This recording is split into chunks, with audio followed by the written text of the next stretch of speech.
Waterfront with Coach. I'm Marina Hernandez, 137779. Yes, and I'm Coach Ed Barreras. Happy to be here. It's been a little bit. It's been a while. But we're here. We're here with some good interviews. It's just been a little bit. Yeah. To start, I just want to say thanks to Joe G. Shout out Joe for making this for us. Thank you, Joe. Isn't that cool? That's great. That's great. I love so his Instagram is nightsider_3D printer or 3D printing. And he makes these on his with his 3D printers. Amazing. I know, pretty cool. Yeah. So, Dad, I got to show you how to use that Instagram because on there he makes a lot of different things for football teams and stuff. It's pretty cool. Okay, I'll pass it on. Yeah. Okay, share that. Share it. Okay, so we have an update. So last episode was with Angel Montes. Great episode. Great episode. If you haven't listened to it, definitely go back and take a listen. Go eat the ribs at Los Tres Cochinitos. I'm going to talk to Angel and I'm going to see if he can call it the coach. Like someone could say, can I have the coach? Yes. I'm going to see if I could get it named after you. Right. That'll be awesome. Imagine. Okay. So this is what I talked about a little bit in that episode. So I just want to give an update because I was correct. In the Daily Breeze on August 13th, it says Port of LA hit single month record with cargo surge in July. So in July, we reached an all-time record. All-time. Wow. That's crazy. So the executive director, Gene Soroka, right, said that the July total surpassing 1 million TEUs topped the last monthly record set in May 2021 by 8,000 containers. So we surpassed it by 8,000. Wow. Great. Shout out to our longshoremen. Heck yes. It says the port handled 1,019,837 20-foot equivalent units. So that's amazing. That's amazing. I'm happy to see that because I really did see that there because a lot of the casuals were getting out now. Right. So I'm so happy when the casuals get out. Yeah. Casuals, you guys stick in there. Just going to be a matter of time and you'll be with us. Just be patient. And so we didn't plan to bring this up, but Fernando, my husband, had his first day on the job at Zim, Dayside Zim, Right. and he was swing. Yeah, he had a swing job and he's real conscientious. He's really, totally. He was there and he was telling me all about it. I said, yeah, I know. But, he's going to do a good job out there. I agree. And he made me laugh because he was like, yeah, they said after lunch we're going below deck. He's like, what? Like he thought he was going to go on the ship and go below deck. So that's cute. That's a cute little casual thing. Right. Sorry, Fernando. Right. For those of you out there going below deck, that means the lids come off and they discharge containers below the deck, below the lids. Right. Yes. Thank you for clarifying. Thank you. We just laughed because it was cute. It's something that we say that we're just used to saying. So we know what we mean. But yeah, someone that doesn't know. So thanks for clarifying. Right. So another update was about the special election.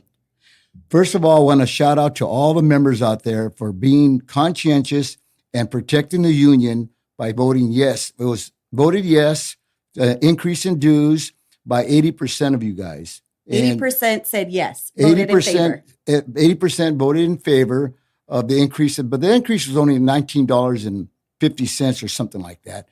But keep in mind now, in a couple years, it's going to happen again. So when they have you vote, make sure that you don't have any special elections. Let's get out there and in the first try, let's vote yes. We have to be the strongest union around. We are the strongest union around, but you need finances to keep it going. And the officers are going to prove to you guys that the money's well spent, and they're going to make this union, like it always has been and always will be, the strongest union in the world. Dang, period. That's it.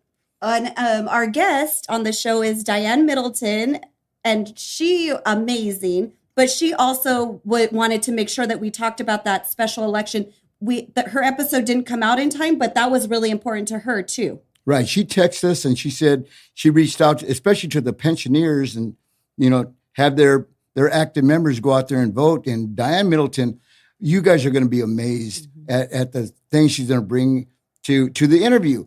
And she started way back in the 70s. She mentioned a fact that Dave Arian, she started in Detroit, representing the auto workers in Detroit, and she met Dave Arian there, and that's how they became friends. And then, she filtered her way down here, and we're very, very grateful for having her down there. And she's part now with the McCosker.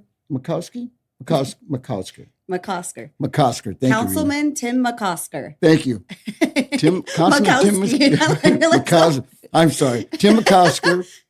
Got it right. She's part of his team, and she's going to make that team unbelievable. Right. She's an amazing woman. She's a longtime lawyer. She was dubbed an honorary longshoreman. Right. Ahead. Thank you for saying that, Marina, because we said that, Angel, you're an honorary longshoreman. Yeah, but that was from us. That was from this team. From this team right here. But Diane got it from the whole union. She's an honorary longshoreman. Bona fide longshoreman. And we are very, very grateful that she's on our team. For sure.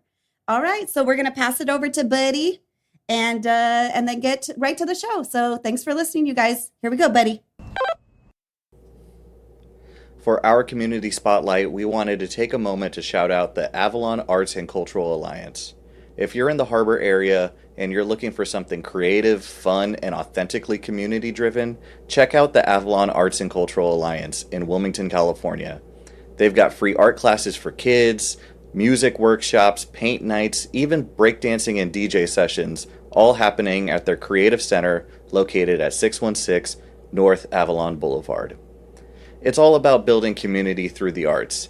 Everything that they do is local, inclusive, and totally welcoming, whether you're a parent, an artist, or someone who just wants to engage with their community. Follow them on Instagram at AvalonArtsCA to see upcoming events, or head to avalonaca.org for more information and ways to donate. Again, that's the Avalon Arts and Cultural Alliance in Wilmington, California. Go check them out and give them a follow. Okay, I've got them thrown. All right. I'm Diane Middleton. I've lived in San Pedro since 1978. I've been an attorney for 50 years. I spent my whole career representing longshoremen and shipyard workers. I could tell you a whole lot of stuff about myself, but I'm only going to say one thing. Proudest moment of my life was when I became an honorary member of Local 13, the 7th person since 1934. Awesome.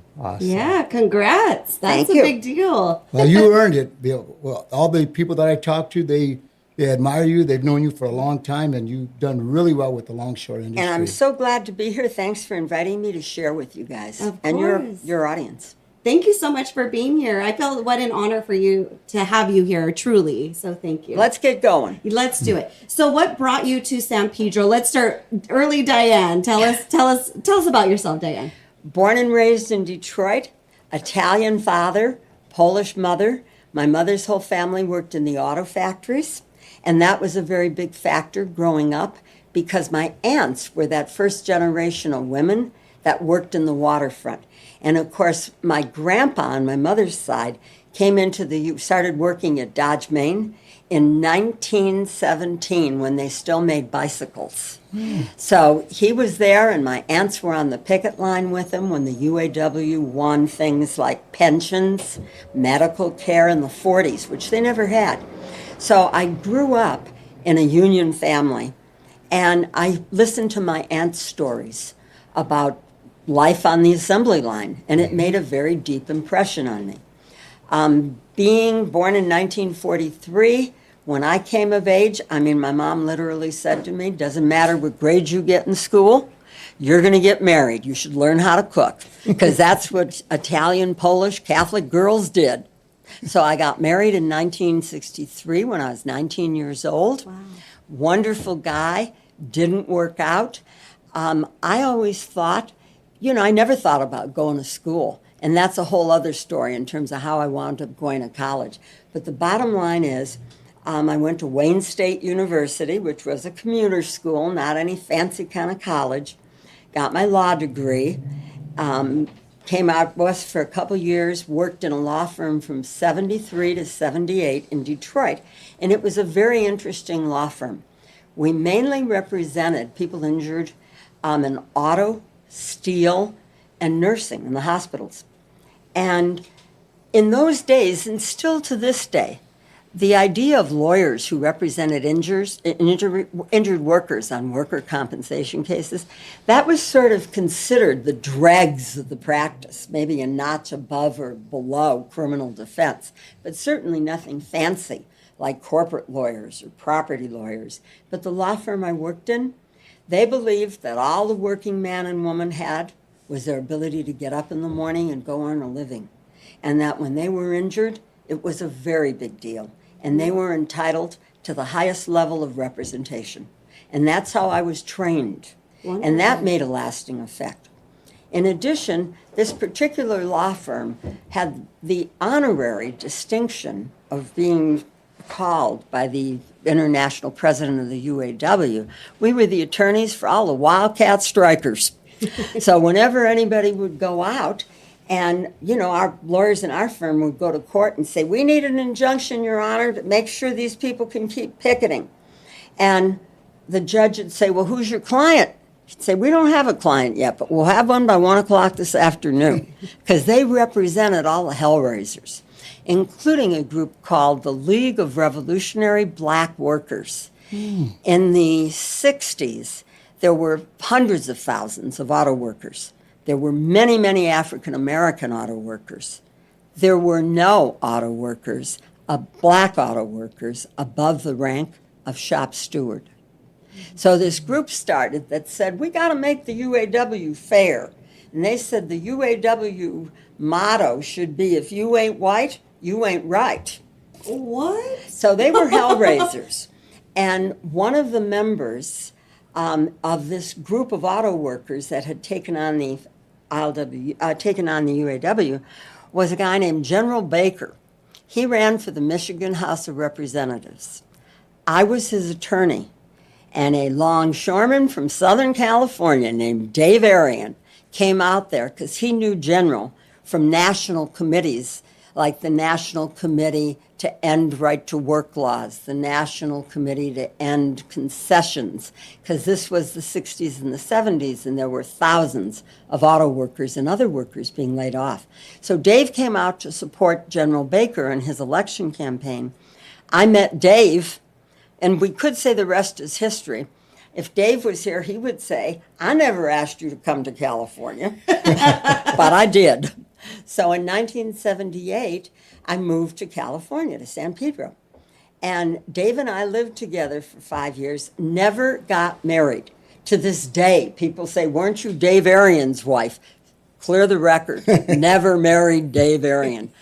But even though we only lived together 5 years, we were the best of buddies and political allies for 50 years. And I like to say that Norman Tuck and I were the two bookends of Dave's life, that between me and Norman, we tried to keep him on the right path and back him up whenever we could. So that's how I came to California. Wow. So what was it that you saw in him that attracted you to him to come here? Because you made a big move, because you must have saw some potential for yourself as well, I would assume. Very good question. Nobody's ever really asked it that way. I was ready to make a move, from Detroit, where things were kind of locked in terms of the firm I was in. I had been there for a number of years. I was a managing partner. This was something new. And when I listened to Dave's stories, we could say the twinkle in your eye and blah, blah, blah. Let's not talk about romance and love, but I will talk about shared principles. Sure, yes. Dave and I were on the same page. Now, Dave had a greater dedication to trade unions than anyone I had ever met. And that was one of the most interesting things, the difference between the UAW and the ILWU. I just told you, the UAW workers, or the auto workers I knew, they were interested in taking on the union. Dave knew. He was in the most democratic union in the country. He wanted to take on the employers. He didn't have any, although he did have plenty of beefs with the union, as we will talk about, particularly with Harry Bridges. But Dave's commitment to getting a fair shake for the working man and woman was something that was, I could see that deep commitment. I could see his principles, and I could see what an honest and fair person he was. And then you can relate, it sounds like. That's where I was coming from. Sure. So that was the most important thing to me. Now, when David went to see you in 1970, he wasn't the president of our union, was he? Oh, no. No, he was just a longshoreman. He was a longshoreman. Absolutely. Right. And as you corrected yourself, never say just. Yeah. I mean, I told my husband. I catch myself. Yeah. I married Dale McConaughey many years ago. Dale and I were together for 26 years before he passed. And Dale would say things like, he had worked, he had saved money. Should he get a boat? Should he do this and that? And I would always say to him, you were a crane operator. You can do anything. Because that was like the top. Yeah. Of course, now these days it's a foreman.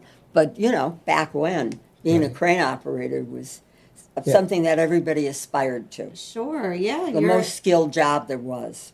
Yeah, you're the point person you are the one unloading that, doing, especially in the age of containerization, you're the one unloading. Like, you're the pinnacle. You got to be on your game, is how I feel. That's correct. About those crane operators. But it takes everybody. You have to have. It does. The UTRs got to get there on time. They got to, stay in the same lane. And the dock signals, they got to wave them up. And if the lids are coming over them, they got to, it's a team effort. Yes, it is. Complete team effort. You're right. Yeah.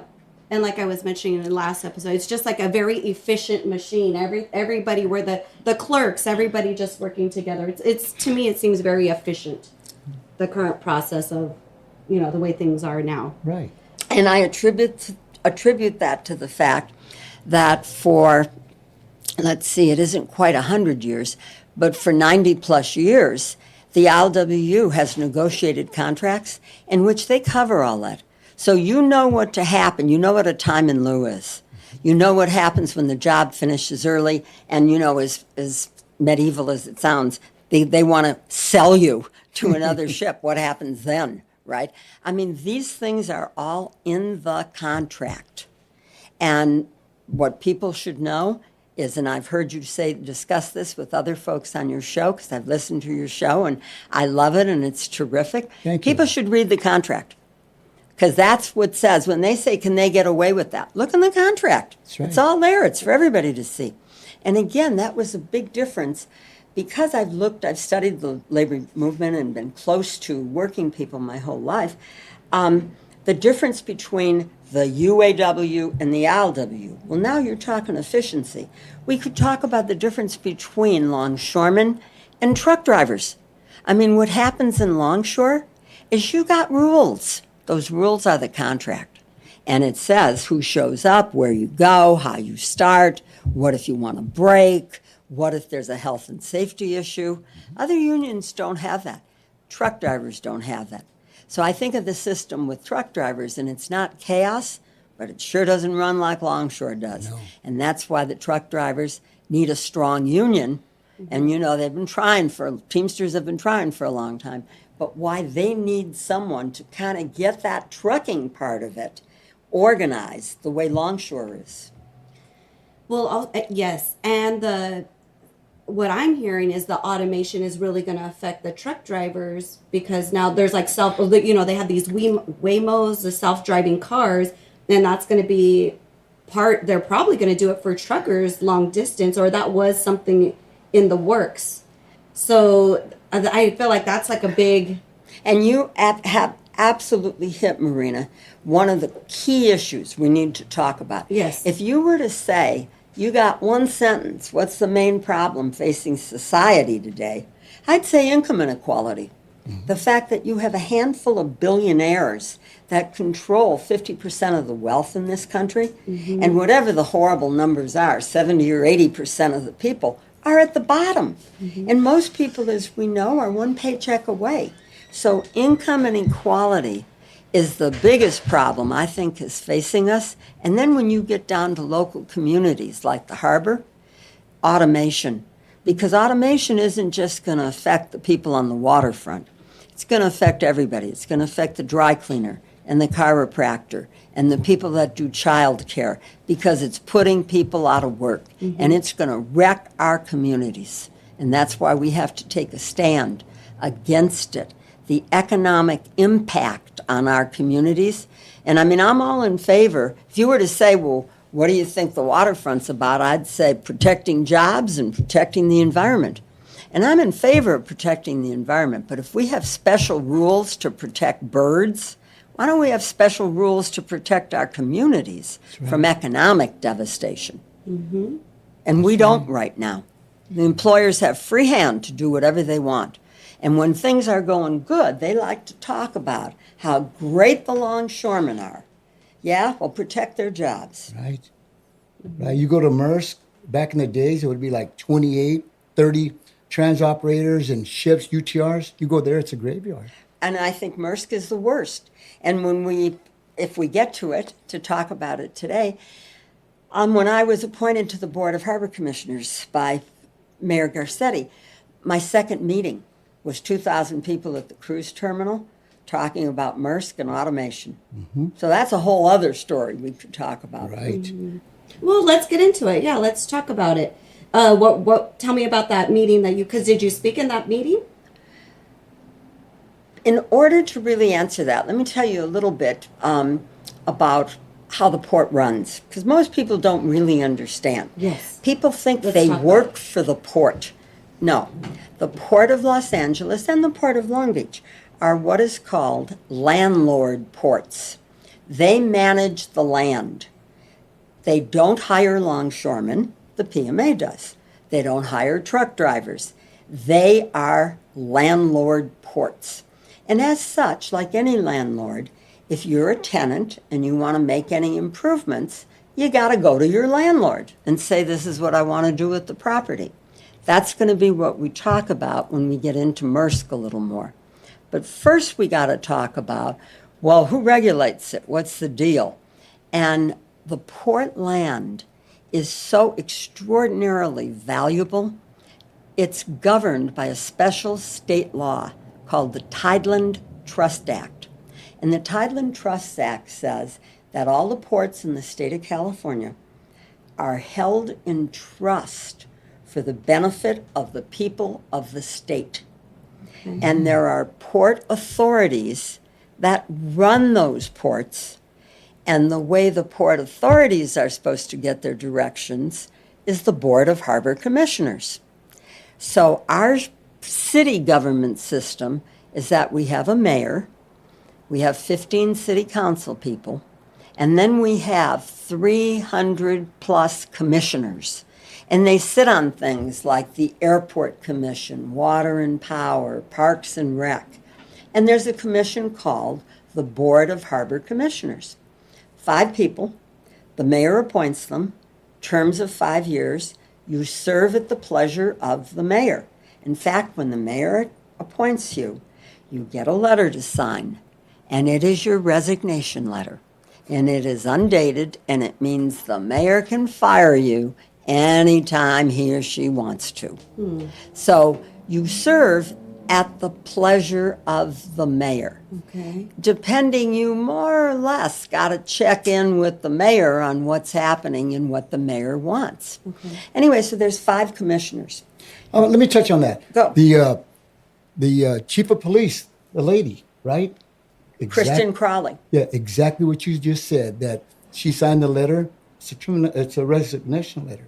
If the mayor doesn't like you, goodbye. Right. Right? And that is the that's what subject happened of to a her. lawsuit that's just been filed this week, Right. where the former head of the fire department feels she was unfairly terminated, and she's filed a lawsuit. Anyway, so back to our Harbor Commission.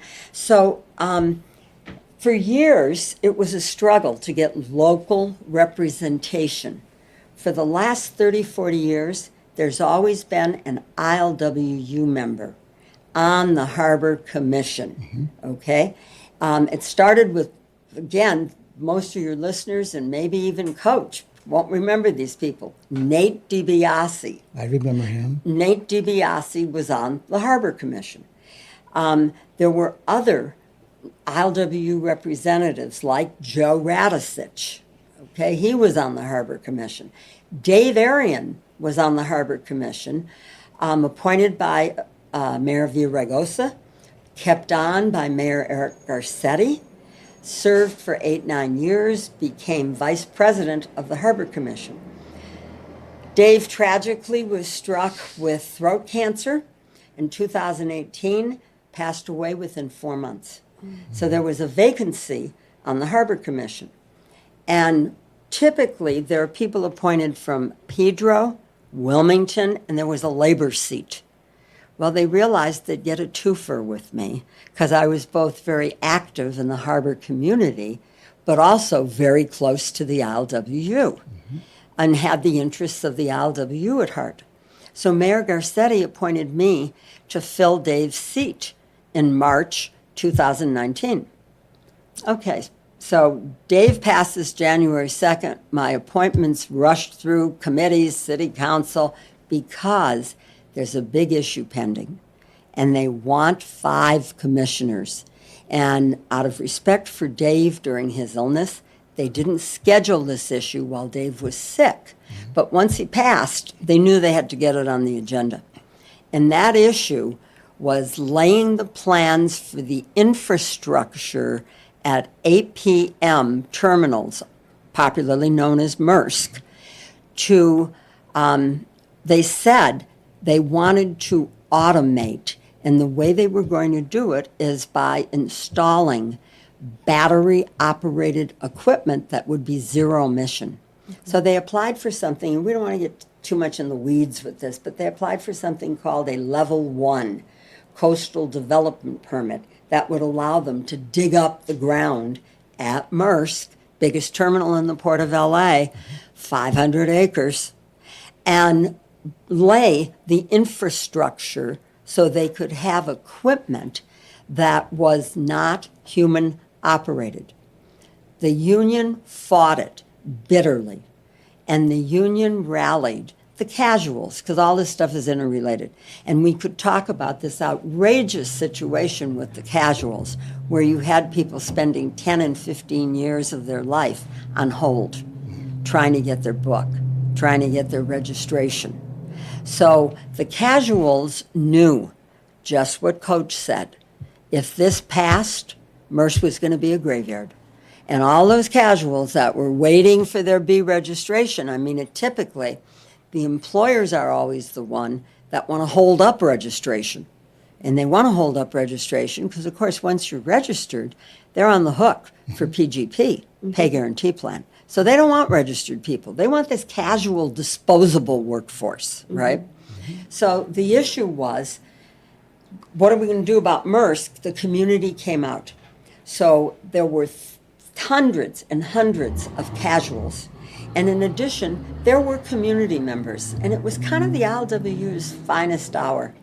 Because under then Vice President Gary Herrera, he rallied the community. He rallied local businesses to say, if this goes through, it's going to hurt our community. There's going to be a tremendous loss of jobs. So that was my second hearing. So as a commissioner, what you do is you listen to presentations from the staff at the Harbor Department, and then there's public comment, and then the commissioners get to ask questions. And my role as a commissioner is, I always felt, and this is the same way I felt as a lawyer, if you were my client and you didn't understand something, I didn't think that was because you were stupid. I thought it was because I wasn't doing my job, because my job was to explain stuff to you. So if you didn't understand it, that wasn't on you, it was on me. So I felt the same thing as a commissioner, that we were appointed as citizens, not as experts, not as industry people, not as bankers, as public citizens that were supposed to do what the Tidelands Trust said, protect the interest of the workers, all the stakeholders, the community, the employers, the longshoremen, the truck drivers, everybody. So when something was presented to me, I didn't just rubber stamp it as a commissioner. I wanted to know, what is this about? So if you told me this was a permit to put in new pipelines, I would say, what's going to be in those pipelines? Is it hydrogen? Is it something explosive? Is it gasoline? Is it water? How long? Who's going to take care of it if something happens? So I wanted answers. I wanted facts. I didn't want to just say, oh, I got lunch. Let's move along here and say yes. So that's what I did with Maersk. Nice. And people were very surprised because it was my second meeting. But my thing was, I don't care if it's my You came second in hot meeting. ready. You were like, I'm ready. Absolutely. So I read the stuff and I had questions. And of course, what those questions, I mean, in order to get a coastal development permit, Maersk had to file papers. And when I looked at their application, I realized it was total nonsense. There were questions like, will this result in any loss of work? And their answer was unknown. Well, that's not an unknown. And I knew enough from plant closings in Michigan to know that these companies don't come up with stuff on a week's notice. They got their plans for 2, 3, 4 years. They just aren't telling the working people how they're going to be screwed, hoping they'll sneak something, quietly through.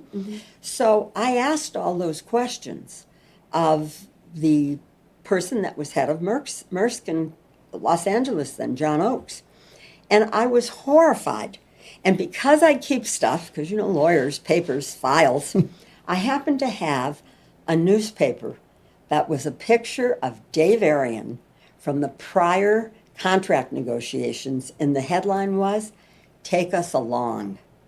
And Dave's thing was, we aren't in opposition to change. We're just saying, don't leave us the crumbs. If you're taking the pie, make sure we get a good piece of it. Take us along. So I had that headline, and I had that newspaper, and I held it up to John Oakes. And I said, Dave Arian, former international president, former vice president of the Harbor Commission, here's what he said. So what I want to know is, why are you doing this? And I want to know 2 things. Productivity. How many more cans are you going to move? Because the leases, Port of Los Angeles and Maersk, specified not only that there was something called a MAG, minimum annual guarantee, but also a price per container.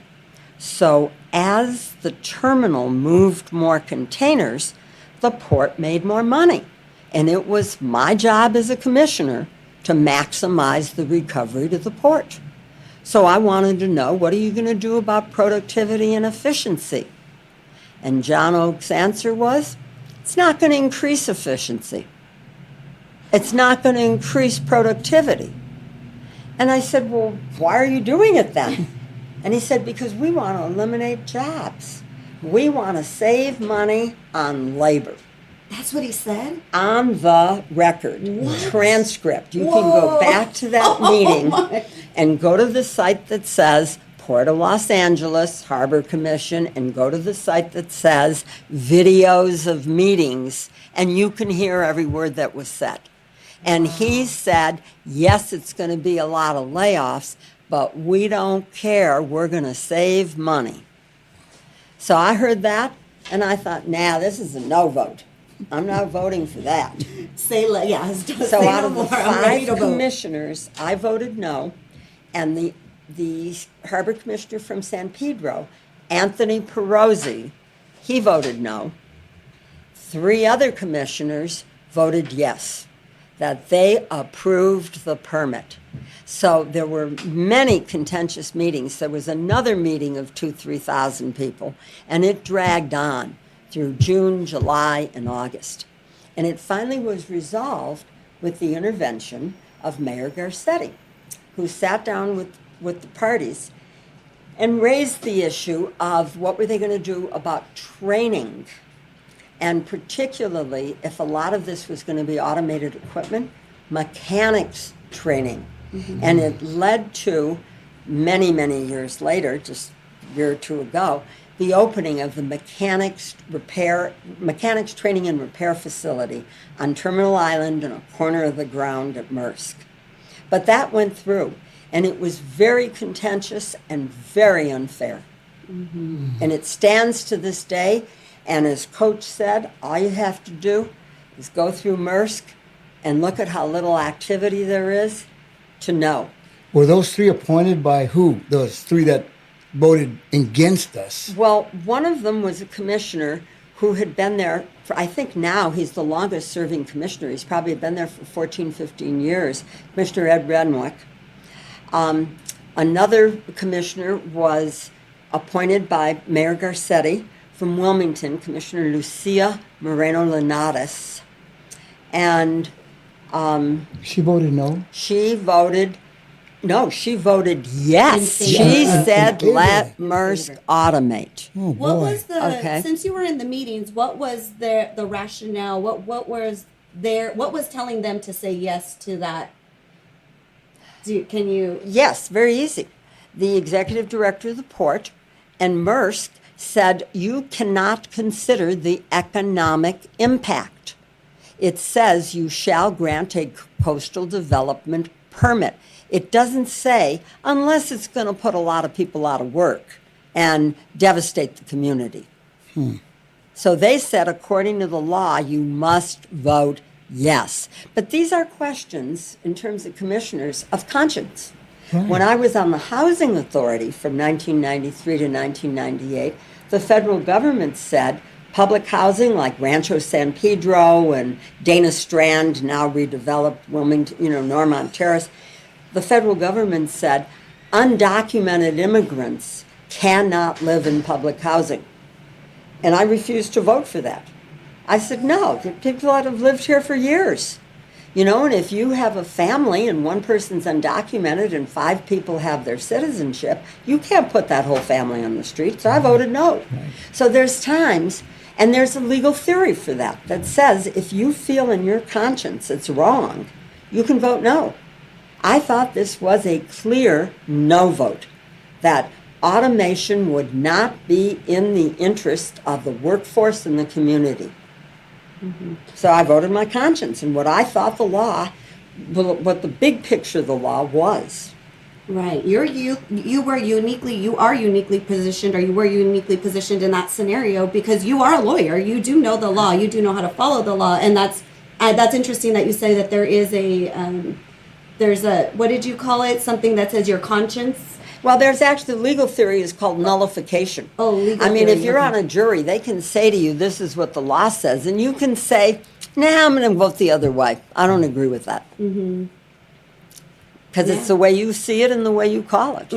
Anyway, so that was quite a struggle. Right. From what I read, I did a little research before our interview because I felt like I had to because, I'm meeting with Diane Middleton. You were released by Karen Bass as a harbor commission, and you said, it seemed like you were for sure not happy with it, but you said, I'm okay with this. I'm going to go my way. But I really feel in my heart that there should be 3 commissioners that are associated with the ILWU or with this community to speak on it, because what I read was there was someone from maybe Pico Rivera that is now on the commission. So not somebody that is here and feels the ramifications of the decisions that are made at the port. Okay, there's a number of things you said. Let's kind of pick apart a couple pieces of that. Okay. One, there are 5 commissioners. Every mayor gets to appoint their own commissioners. And it may take them a couple months, but it's a change of administration, and that's what happens. So some of the 5 commissioners were held over, okay? And other of the 5 commissioners were new appointees. Now, I was appointed to fill Dave's 5-year term. I was appointed in March 2019. My term was up June 30th, 2019. So I was appointed to another 5-year term. Okay, so my term ran out June 2024. Historically, not written into law, there was 1 commissioner from Pedro, 1 commissioner from Wilmington, and a labor commissioner. Now, the concept of commissioners can be based on a lot of things. Normally, there's some sort of attempt at geographic diversity because it's a big city. And if you have something like the airport commission, you don't want 5 commissioners that live near the airport. You want people from different parts of the city. So the commissions have some aspect of diversity and different voices. And you don't want everybody doing the same thing.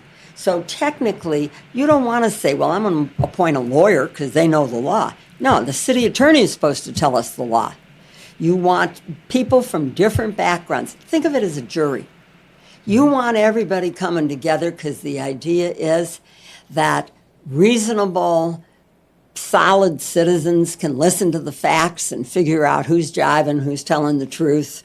The judge advises them on the law, and they make decisions. That's what commissions are supposed to be like. So it's not like we want 5 commissioners from San Pedro. It's okay if they're from all over, but we should have representation. Now, fortunately, we've had an exceptionally competent city councilman, Councilman Tim McCosker, who was elected in November of 2022. When he saw what was happening and the fact that there wasn't always going to be this representation of San Pedro, Wilmington, and labor, he authored a motion that was on the ballot in 2024. And what that ballot said is, on the Harbor Commission, there always has to be 1 commissioner from San Pedro and 1 commissioner from Wilmington. That passed. So right now, our San Pedro commissioner is Commissioner Lee Williams, and the commissioner from Wilmington is Commissioner Yolanda de la Torre. He didn't include a 3rd commissioner who was a labor commissioner. Okay. So I was up for reappointment, and I'm proud to say the ILWU, all the locals, were very satisfied with the job I was doing as a commissioner. Yep. And to tell you the truth, a lot of other people were too. The community, and even the employers, because they liked the fact that there were questions being asked, and everybody said, don't always agree with what Commissioner Middleton's doing, but she's fair. And that's all we want. We want somebody who's fair, even-handed, and so on.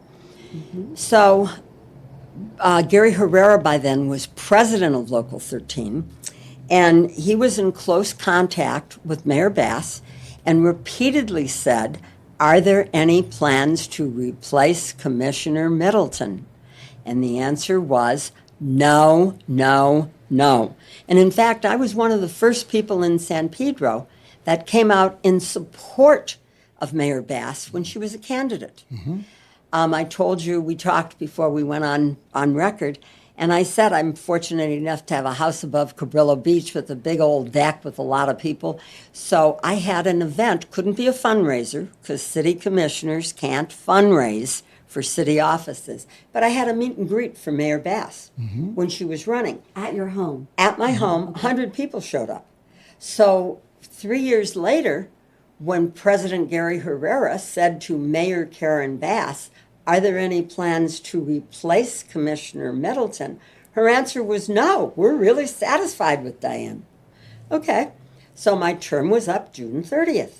And Gary kept asking, anything new on Diane? Anything new on Commissioner Middleton? No, no, no, no plans to replace her. Well, the rules say that the mayor has the right to appoint commissioners, including when their term's up, because it's a new appointment. Mm-hmm. But if the mayor doesn't do it in 45 days, the city council gets the right to. Term's up June 30th. Mm-hmm. I had until August 15th. On August 14th, I got a call from one of the mayor's representatives. The mayor is declining to reappoint you. Thank you for your service. Now, what was when you got that call? What was going through your heart? My and your reaction mind? was shock. Sure. Only because the mayor and her deputy mayors, they had all represented to me and to the ILWU, no questions, you're being reappointed. So, it's not that I accepted it. You don't have a choice. Right. When you're a commissioner, you serve at the pleasure of the mayor. Right. Mm-hmm. So I understood that the mayor was making the choice not to. She was going to replace me with someone else. Unfortunately or fortunately, that's not how the ILWU saw it. And President Herrera was outraged. And again, if you go to the videos of the commission meetings, at the next commission meeting, Gary Herrera appeared, and under public comment, he looked right up at the camera and he said, Mayor Bass, if you're watching, I just want to tell you, you lied to the ILWU. You told me you had no plans to replace, and by then I was the Vice President Middleton, and you did it. So as far as President Herrera was concerned, Mayor Bass straight up lied, and the ILWU was not happy. So Good for Gary. there Good was for someone Gary. else replaced. Now, fortunately, because, you know, I've had a history of 50 years of serving the community, served on 3 different major commissions under 4 different mayors, and I wanted to continue. And because I had 50 years of representing longshoremen, and they were absolutely wonderful about educating me to what the waterfront was about. So when I took a seat on the commission, I mean, I knew what a hammerhead crane was. I knew what a top pick was. I had represented hundreds of asbestos workers from the shipyards. I knew waterfront operations. And I wanted to continue to use that knowledge to do what I could for the community. So an opportunity developed. I talked with Councilman McCosker, and we decided that I should come on board, and I told him, I don't want to be a city employee. I don't want a penny. I've retired. I've closed my law firm. I want to do this on the basis of trying to help out. So Councilman McCosker appointed me to his staff as his senior advisor on port affairs. Okay. So I'm now working for Councilman McCosker, and I have the opportunity to continue to have some input in terms of jobs and the environment and what's happening on the waterfront. So I didn't accept it and go away. There was no choice. And the ILWU made their position known. And of course, we still strongly believe that labor needs a voice on the Harbor Commission, which it doesn't have now. Let's talk about a couple of other things about the Harbor Commission, though, okay? And about the port. The Port of Los Angeles is the largest port in North America. I mean, it is amazing. Last month, they moved 1 million TEUs, topping their previous record. I think it was in 2022, we moved 10 million TEUs, which was a record, and that was whatever it is, 800,000 a month.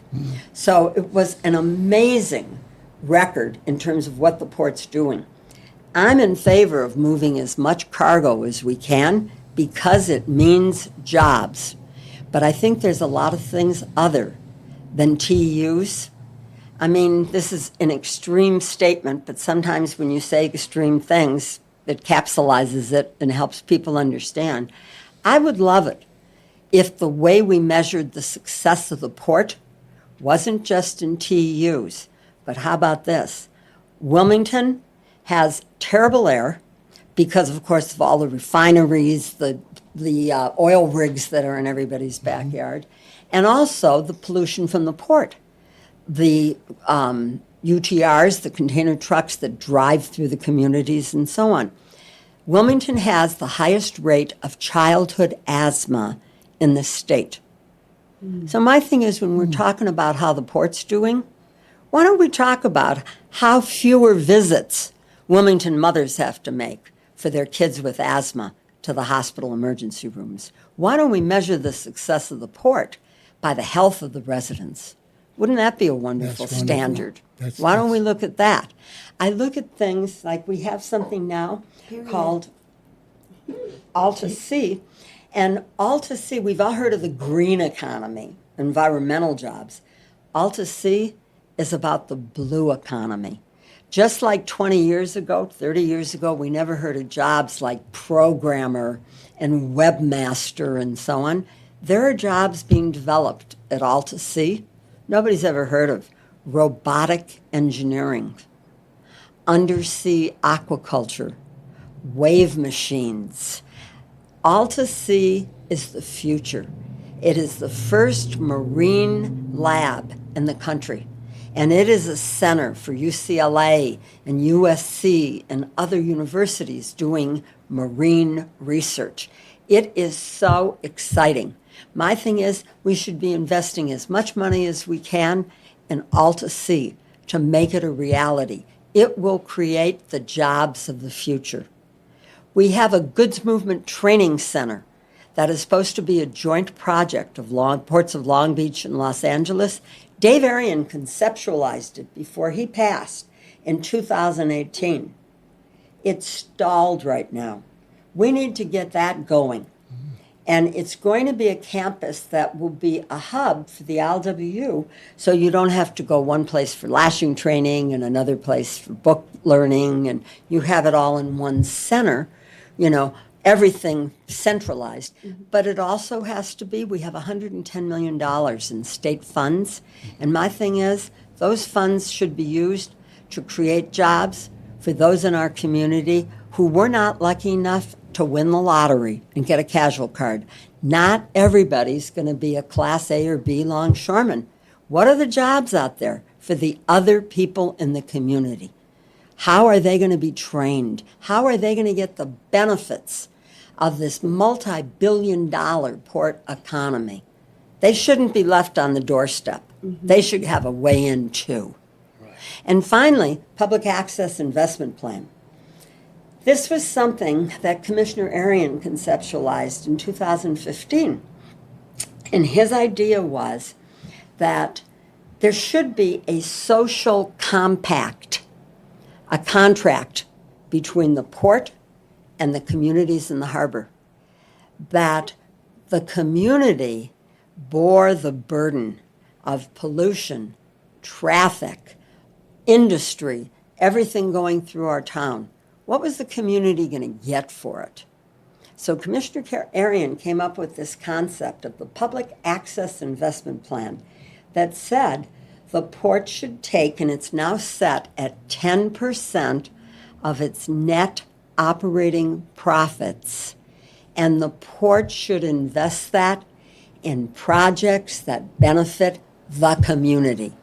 And the two biggest projects thus far are what used to be called Ports of Call, but now is going to be West Harbor, an amazing complex that will offer visitors from all over the world the opportunity to see the Port of Los Angeles.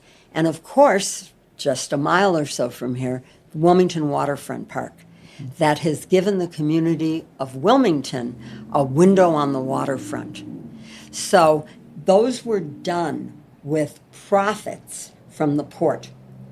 And everybody thinks the port sends money to downtown LA. Nah, the only thing we send to LA is we reimburse the city of LA for the cost of the LA Fire Department and the LA Police Department, which provides services to the port, even though we have our own port police, which are whose members belong to the ILWU, just like the port pilots do. I mean, there are almost 20 ILWU unions that represent workers on the waterfront. Nobody knows that. Everybody thinks it's all Local 13. Right. But I mean, there's lots, named a couple of them, port police, the port pilots, the people that, Local 20 at Borax, the security guards, Louisa Grotz and Local 26, right. Lots and lots of locals. Anyway, so this idea of the port's got to give something back to the community. And the council office is making sure that they get every penny they're entitled to. And it goes to Wilmington and San Pedro for community projects. Dan, here's an issue I have. The bridge is going to be closed down. How is that going to impact all the traffic into Wilmington? Have you guys talked about that, or is that on the agenda? Because once they close that bridge down, Wilmington's going to have a bunch of traffic coming by. Okay, and let's talk about who's making those decisions, okay? First of all, the issue with the Vincent Thomas Bridge is that it is very, very old. The foundations, engineering people tell us the foundations are sound, but the decking on the bridge is worn and has to be replaced. Now, this has been many years in the works, and it's probably been 18 months that there have been a lot of meetings. Now, who's making these decisions? First of all, it is not the Port of LA. It is the California Department of Transportation. Okay. But there has been a working group called together of people from the Department of Transportation, the ILWU, the PMA, the Concil office, and they have been having these meetings, figuring out the best way to deal with the bridge closure. Now, one way is, first of all, there was the, should we close one lane at night, this and that, and everybody said, rip the bandage off. Close the bridge, do it in 16 months. So this working group has spent 18 months figuring out how to do it. Now, the first thing they're going to figure out is how do you route the traffic? And where is it going to go? And how do you get it to use? It'll take longer, no question. But how do you get it to use freeways and public streets and roads and not have all that traffic go through Wilmington? And the council office position is the first thing they should do is fix the streets in Wilmington, because they're in bad shape now before we have additional traffic. And I mean, I have been out there as Councilman McCosker's representative to see the areas around Drum and Blinn and all those streets where it's a hazard. I mean, they need to either have, and we're looking at a number of different solutions in terms of cul-de-sacs, traffic lights, different ways to deal with that traffic in East Wilmington that's really, really bad now. But there's no way around it, Coach. It's going to be a mess. Yeah. And we're just going to have to bite the bullet and do the best we can because work has to be done. This is what our show's about the history of the port, about the workings of the port. My dad's been down here for 43 years. Right. So he's got some history. I'm kind of just learning. Like I mentioned to you, I was a casual for 17 years. I went to school to be, when I got my casual card, I was going to school to be a teacher. That was my goal. And actually, I was an elementary school teacher in Broad Avenue right here in Wilmington. And then I had my children, and my focus was on that. And I was just, the casualing was just my side hustle, I call it. And then when COVID hit and work started ramping up, I fortunately had enough hours to get in as a B-book or to be an ID. And I feel like I didn't have that initial investment in what was going on in the port because it was just, like I said, my side hustle. It wasn't going to be, this was not going to be my career. But now that it is, I want to learn as much as I can, which is why we started this podcast and having women and people like you on, because I want to get the word out, because I'm not the only one out there that has this story. There were many casuals who were there for 17 or more years. Right. Who don't live so close and don't have a connection. And that's the purpose of this podcast, is to bring this connection. And that's another question. I mean, I love this stuff so much. There's so much we could talk about. You know, people talk about nepotism, but what's the old saying? The old saying that with the old timers, when you did something on the job, your father knew about it before you got home. Oh, yeah. And now with that family connection gone, and yeah, I mean, it's a bigger discussion. Right. I mean, my family worked in the auto factories, and when my uncle, only one boy, 4 girls, so of course they didn't talk about the girls, but when the boy turned 18, my grandpa took him to the shop and said, hey, my kid just turned 18, what do you have for him? Right. And that's how it worked. And I think that's a lot of industries. Dale that work that way. McConaughey, who was a surfer dude and a hippie backpacker and all that shit, he said when he turned 18, his father, who was one of the founders of the Inland Boatmen Union, Okay. his father came in and ripped off the covers and said, we're not recording, get your ass out of bed, it's time for you to go to work. That's right. And he took him down and said, what do you have for my kid? That's the way it used to be. And that's how it used to be. Yeah. Well, So thank you, Diane. We're definitely a pleasure. let me come in for a hug. Oh, Abby, well, you gotta get up. Come here. Yes, let me come in for a hug.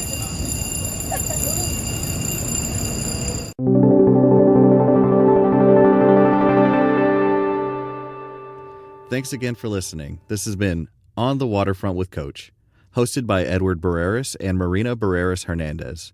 Production and engineering by me, Buddy Barreras, and recorded in collaboration with the Avalon Arts and Cultural Alliance. Proudly made in the heart of the harbor, Wilmington, California.